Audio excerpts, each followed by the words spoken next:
Good morning बच्चों। Ramgarh lockdown ई पाठशाला में आप लोगों का स्वागत है। आज हम लोग चर्चा करेंगे पाठ 11 क्लास 6 संस्कृति एवं विज्ञान। बच्चों, हम लोगों ने पिछली क्लास में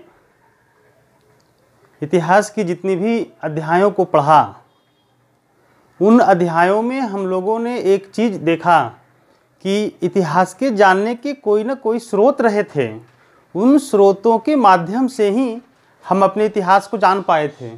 तो आज हम लोग चर्चा करेंगे उन स्रोतों पर और अपनी सभ्यता एवं संस्कृति पर, और फिर हम लोग विज्ञान पर भी चर्चा करेंगे। बच्चों, जब हम इतिहास को पढ़ते हैं, अपने प्राचीन भारत के बारे में बात करते हैं, तो हमें उस समय की साहित्यिक गतिविधियों के बारे में भी जानना होता है, क्योंकि साहित्यिक गतिविधियां जो उस समय घटित हुई थी और उनके जानने के स्रोत हमारे पास क्या मौजूद है, जिनके माध्यम से हम अपनी संस्कृति को जान पाते हैं कि हमारा प्राचीन भारत किस प्रकार से था। तो आज हम लोग चर्चा करेंगे प्राचीन काल में साहित्य पर। बच्चों, साहित्य के अंतर्गत वेद, उपनिषद, पुराण, महाकाव्य, जैन ग्रंथ, बौद्ध ग्रंथ एवं जात्रियों के विवरण आते हैं, और इन ग्रंथों के माध्यम से हमें अपनी संस्कृति के बारे में जानकारी मिलती है। तो सबसे पहले हम इसके तहत वेद को पढ़ेंगे, वेद के बारे में जानेंगे। वेद का अध्ययन हम लोगों ने पिछले क्लास में भी किया था।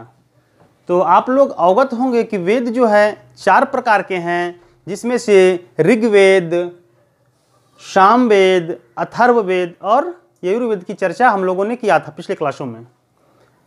तो इन वेदों में सबसे प्राचीनतम माना जाता है ऋग्वेद को।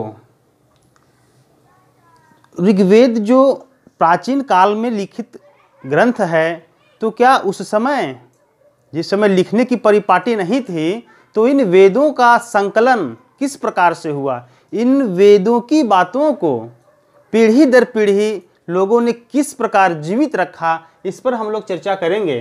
तो बच्चों, जैसा कि हम लोग जानते हैं कि हमारा सबसे प्राचीनतम वेद ऋग्वेद माना गया है, तो उस समय जबकि लिखने की परिपाटी प्रचलित नहीं थी, लिखने की कोई व्यवस्था नहीं थी, तो उन वेदों को जीवित कैसे रखा गया। तो वेद की जो पढ़ाई होती थी उस समय वह मौखिक हुआ करती थी, और जो छात्र होते थे वे उन वेद की बातों को कंठस्थ कर लिया करते थे और पुनः अपनी अगली पीढ़ी को वे ट्रांसफर करते थे। इस प्रकार से वेदों के माध्यम से हमें उस काल के बारे में जानकारी प्राप्त होती है।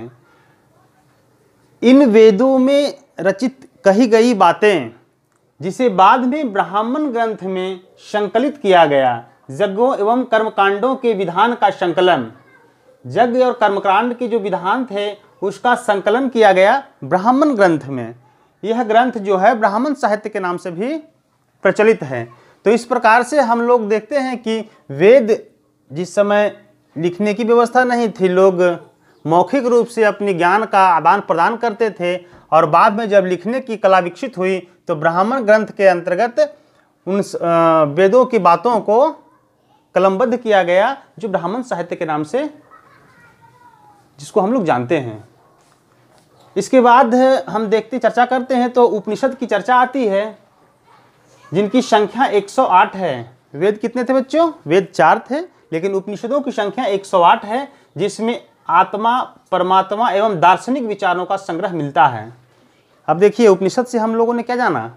आत्मा, परमात्मा की बातें, दार्शनिक सांसारिक ज्ञान की बातें, इन सभी चीज़ों की जानकारी हमें उपनिषदों के माध्यम से मिलते हैं। और ये उपनिषद वैदिक काल के अंतिम समय में रचित किए गए, लिखे गए। वेदों का जो काल रहा उसके अंतिम चरण में, जब वैदिक काल खत्म होने लगा और एक नए युग का प्रारंभ होने लगा, तो उस समय के लिखे गए इन उपनिषदों को वेदांत भी कहा जाता है। तो उपनिषदों को वेदांत क्यों कहा जाता है? क्योंकि यह वेद काल के अंतिम चरण की रचना मानी जाती है। फिर जब हम अपने प्राचीन साहित्य के बारे में जानकारी प्राप्त करना चाहते हैं, तो हम पुराण की ओर आते हैं। पुराण जो 5वीं से 4वीं सदी ईसा पूर्व, यानी कि आज से 2500 साल पूर्व जो ग्रंथ लिखे गए थे, जो पुराण के नाम से जाने गए, उन पुराण ग्रंथों में विष्णु पुराण, मत्स्य पुराण और भागवत पुराण आते हैं। इसमें मत्स्य पुराण सबसे प्राचीनतम माना जाता है। और बच्चों, पुराणों की संख्या कितनी है? तो हम यहाँ देख सकते हैं पुराणों की संख्या 18 है। तो सर, पुराणों से हमें क्या जानकारी मिलती है? तो पुराणों के माध्यम से हम तत्कालीन राजवंशों के बारे में जान पाते हैं, जिसके अंतर्गत मौर्य वंश, कुषाण वंश, सातवाहन और नंद वंश के बारे में हमें जानकारी मिलती है। अर्थात जब हम पुराणों का अध्ययन करते हैं तो राजाओं की वंशावली हमें वहाँ से मिल जाती है, और इन वंशावली के माध्यम से हम अपने उस काल की राजनीतिक व्यवस्था को जान पाते हैं। इसके बाद का काल जब आता है तो हम वहाँ महाकाव्य की चर्चा करेंगे। महाकाव्यों में रामायण और महाभारत दो महत्वपूर्ण महाकाव्य हैं। तो जैसा कि रामायण महाकाव्य के बारे में और महाभारत महाकाव्य के बारे में सभी बच्चे अवगत होंगे।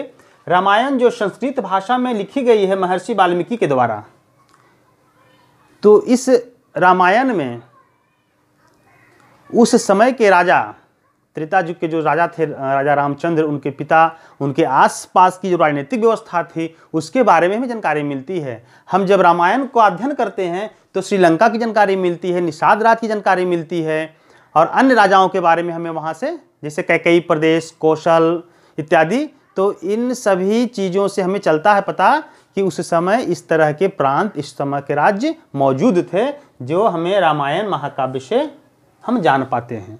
दूसरा है महाभारत। महाभारत की रचना महर्षि व्यास ने किया था। इसमें 24,000 श्लोक हैं।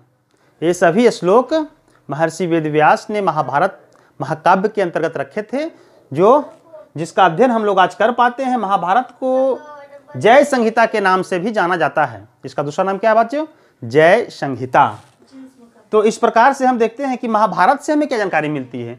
तो जब हम महाभारत देखते हैं तो उस समय की राजनीतिक, सामाजिक और धार्मिक स्थिति का अध्ययन हम कर पाते हैं। आप महाभारत का एपिसोड भी देखते होंगे तो उसमें क्या दिखाई पड़ता है कि हस्तिनापुर एक राज्य था, पांडवों का एक राज्य था, इंद्रप्रस्थ, इस प्रकार के उस समय के अन्य राज्य, जो कंस का राज्य था, नंदों की राज्य था। तो इस प्रकार से हम जब देखते हैं कि उस काल का महाकाव्य के अध्ययन से हमें उस समय की राजनीतिक व्यवस्था, उस समय की आर्थिक व्यवस्था के बारे में हम जान पाते हैं। तो इस प्रकार से प्राचीन काल में साहित्य के माध्यम से हम अपने प्राचीन भारत को बहुत बेहतर तरीके से जान पाते हैं। इसकी अगली कड़ी में जैन साहित्य आते हैं, बौद्ध साहित्य आते हैं, और जात्रियों के वृत्तांत के बारे में भी हम लोग चर्चा करेंगे।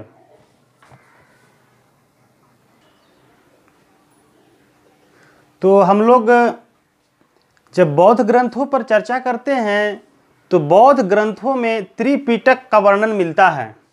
त्रिपिटक, बौद्ध ग्रंथ के अंतर्गत 3 पिटक की रचना की गई थी, जिसमें पहला था सुत्त पिटक, दूसरा विनय पिटक और तीसरा अभिधम पिटक।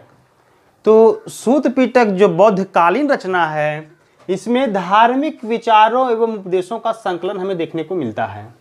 बुद्ध के धार्मिक विचार एवं उनके उपदेशों का संकलन मिलता है। विनय पिटक के अंतर्गत मठ के निवासियों का अनुशासन संबंधी नियम लिखे गए थे। तीसरे पिटक की जब चर्चा हम लोग करते हैं, अभिधम्म पिटक जिसका नाम है, इसमें बौद्ध धर्म का, दर्शन का वर्णन मिलता है। तो बच्चों, इन 3 पिटकों के माध्यम से हमें बौद्धकालीन व्यवस्था के बारे में जानकारी मिलती है। इसके अलावे जातक कथाओं के माध्यम से, जिसमें बुद्ध की जीवनी के बारे में जानकारी मिलती है, बुद्ध चरित्र के काव्य ग्रंथ के माध्यम से गौतम बुद्ध के बारे में जानकारी मिलती है, और उस समय की व्यवस्थाओं के बारे में हम जान पाते हैं। फिर जैन साहित्य का भी नाम आता है, जिसका प्रारंभिक इतिहास भद्रवाहु रचित कल्पसूत्र से प्राप्त होता है। तो जैन साहित्यों के माध्यम से भी हमें प्राचीन भारत की धार्मिक, आर्थिक और सामाजिक गतिविधियों के बारे में जानने का मौका मिलता है। पुनः सबसे ठोस और एक जो विदेशिक स्रोत हमारे पास है, वह है जात्रियों का विवरण। जैसा कि हम जानते हैं कि प्राचीन भारत में भी भारत का व्यापारिक संबंध विदेशों के साथ रहा था। तो इन संबंधों में जब वहाँ के यात्री हमारे यहाँ आते थे या हमारे यहाँ के यात्री वहाँ जाते थे, तो लेखक लोग जो आते थे वे यहाँ के बारे में लिखते थे, यहाँ की व्यवस्था के बारे में वे अपनी किताबों में लिखा करते थे, जिसके अंतर्गत मेगास्थनीज आया है, जिन्होंने इंडिका किताब की रचना की, व्हेन-सांग जो हर्ष के काल में आया था भारत, सी-यू-की की रचना की, अल-बेरूनी जो तहकीके हिंद की रचना की। तो इन विदेशी यात्रियों के लिखे गए किताबों के माध्यम से हम भारत के बारे में जान पाते हैं, अपने प्राचीन भारत के इतिहास का अध्ययन कर पाते हैं। तो इस प्रकार से बच्चों हम लोगों ने अपनी भारतीय संस्कृति को जानने के जो स्रोत थे, उन स्रोतों पर आज हम लोगों ने चर्चा किया, जिसके अंतर्गत हम लोगों ने वेद के बारे में जाना, वेदों की संख्या जो 4 है। फिर हम लोगों ने उपनिषद पर चर्चा किया, जिसकी संख्या 108 है। फिर हम लोगों ने पुराणों के पर भी चर्चा किया, जिनकी संख्या 18 कही जाती है। फिर महाकाव्य जो 2 थे, रामायण और महाभारत। पुनः फिर हम लोगों ने बौद्ध ग्रंथों पर और उनके त्रिपिटक पर भी हम लोगों ने आज चर्चा किया। जैन साहित्य पर भी हम लोगों ने चर्चा किया और विदेशी यात्रियों के यात्रा वृत्तांत पर भी हम लोगों ने चर्चा किया। और इसके माध्यम से भारतीय संस्कृति को जानने के जो अवसर हमें मिलते हैं, उसके बारे में भी हमें आज जानकारी प्राप्त हुई। अब हम लोग अगले क्लास में देखेंगे कि ये तो साहित्यिक स्रोत हो गए। इन साहित्यिक स्रोतों के माध्यम से हम भारतीय संस्कृति के बारे में जान पाते हैं। इसके अलावे कला और स्थापत्य का भी स्थान महत्वपूर्ण है। तो हम लोग नेक्स्ट क्लास में कला एवं स्थापत्य पर चर्चा करेंगे और हम देखेंगे कि कला और स्थापत्य का क्या योगदान है भारतीय संस्कृति को जानने और समझने के लिए, जो कि उस समय की कलाकृतियाँ आज भी मौजूद है। तो हम उन कलाकृतियों को देखकर, उनका स्थापत्य कला को देखकर क्या जान पाते हैं, इसके बारे में हम लोग अगले क्लास में चर्चा करेंगे। फिर हम लोग दूसरे भाग में मिलेंगे। थैंक यू बच्चों।